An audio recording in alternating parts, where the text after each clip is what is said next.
సాగర్ ఉప ఎన్నికల్లో టీఆర్ఎస్ మరింత బలాన్ని పుంజుకుంటోంది. గెలిపే లక్ష్యంగా వ్యూహాలు అమలు చేస్తోంది. ఇతర పార్టీల నేతలను, యువకులను పార్టీలోకి ఆహ్వానిస్తూ మరింత బలపడుతోంది. నల్గొండ జిల్లా హాలియాలో నిర్వహించిన టీఆర్ఎస్ మహాసభలో కడారి అంజయ్య యాదవ్ ఆధ్వర్యంలో సుమారు 5,000 మంది యువకులు టీఆర్ఎస్ లో చేరారు. మంత్రులు జగదీష్ రెడ్డి, తలసాని శ్రీనివాస్ యాదవ్ వీరికి పార్టీ కండువా కప్పి ఆహ్వానించారు. నాగార్జున సాగర్ లో పోడు భూములు, డిగ్రీ కళాశాల, నెల్లికల్లు లిఫ్ట్ పనులు ఎన్నికల తర్వాత వెంటనే యుద్ధ ప్రాతిపాదికన జరుగుతాయని మంత్రి తలసాని చెప్పారు. బీజేపీ దేశంలో, రాష్ట్రంలో వ్యవహరించే విధానం చాలా బాధాకరంగా ఉందని అన్నారు. నాగార్జున సాగర్ లో నోముల భగత్ను గెలిపిస్తే నోముల నరసింహయ్య ఆశయాలు మంత్రి జగదీష్ రెడ్డి సారథ్యంలో అభివృద్ధి చేసి చూపిస్తామని తెలిపారు. బీజేపీ పార్టీ మేము తెలుగుదేశం పార్టీ ఉన్నప్పుడు, పొత్తులో ఉన్నప్పుడు భాగంగా అనుకుని మేము పోతే మాకు జరిగినటువంటి అవమానాన్ని, మాకున్నటువంటి పరిస్థితులను కూడా మేము వివరించినటువంటి విషయాలు మీరు చూడని కాదని కూడా ఈ సందర్భంగా తెలియజేసుకుంటున్నాను. మనమందరం కూడా కష్టపడి ఈ నియోజకవర్గంలో ఉన్నటువంటి వ్యక్తులందరూ కూడా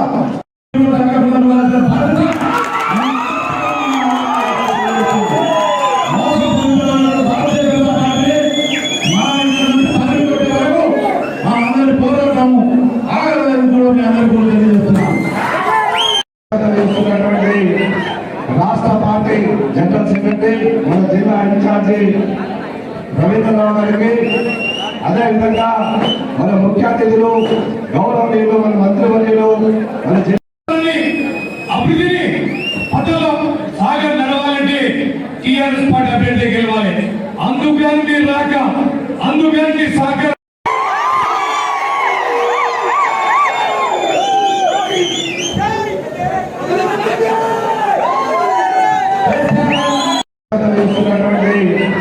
రాష్ట్ర పార్టీ జనరల్ సెక్రటరీ, మన జిల్లా ఇన్ఛార్జి రవీంద్రరావు గారికి, అదేవిధంగా అభివృద్ధిని పట్టులో సాగర్ నడవాలంటే టీఆర్ఎస్ పార్టీ అభ్యర్థి గెలవాలి. అందుకని రాక, అందుకని సాగర్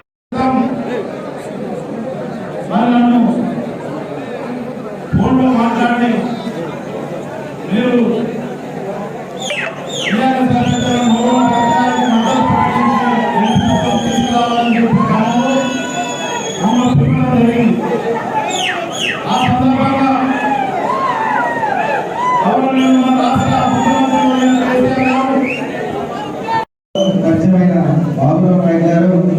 ఆరోగ్యం కూడా మేము అక్కడి నుంచి కూడా బాగుపడాలని పిలుస్తున్నాం.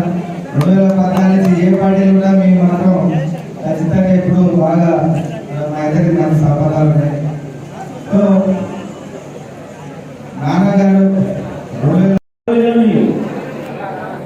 అద్భుతమైన కొత్త పథకాన్ని ప్రవేశపెట్టి ఎన్నికల మేనిఫెస్టోకు మించిన కార్యక్రమాన్ని తీసుకున్న ముఖ్యమంత్రి, మన ముఖ్యమంత్రి కేసీఆర్ గారు బడుగు బలహీన వర్గాల కొరకు, దళిత గిరిజన మహిళా